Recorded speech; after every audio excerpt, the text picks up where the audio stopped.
بسم الله الرحمن الرحيم. انا شخصيا يعني مش شاعر، وبالتالي ما اقدرش احكم على شغل الاستاذ عمرو كفن شعري، لكن هقدر اتكلم عنه كمتلقي. عمرو المصري، شهادتي بالنسبه له مجروحه، لانه هو صديق عزيز، وانا بعتز بصداقته لانه راجل مجتهد. وعلى مدار ال 15 سنه اللي فاتوا شايفه بيبذل مجهود، سواء على مستوى التنظيم الإداري للمهرجانات الشعرية، سواء على حركته هو كشاعر من العريش لكفر الشيخ لمطروح.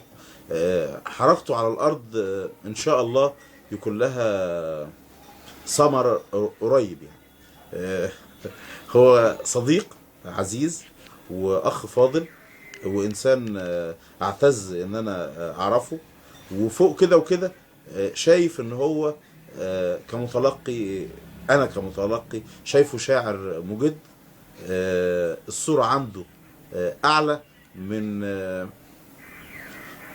اعلى من اللي انا اتمناه. يعني انا شايفه سواء في قصايد زي قصر النيل، زي عمود النور، زي نقطة تفتيش. القصايد دي محطة مصر، الصورة عنده عالية جدا جدا جدا. شايف ان هي مصاغه بشكل يوصل لي انا الحاله والصوره والفكره، وشايف كمان ان هو ما بيفتعلش ده. يعني هو ما بيبذلش مجهود عالي عشان ده يخرج، لكن هو عنده دوت مخزون، وعنده القدره ان هو يعبر عنه، وقادر يرسم بحروف من نور صور تمتع امثالي من محبي الشعر. فانا بشكره على كل اللي هو بيبذله من جهد، لانه في النهايه بيقدم لي انا متعه كبيره، وبشكره على صداقته اللي بتمنى انها تدوم. شكرا يعني.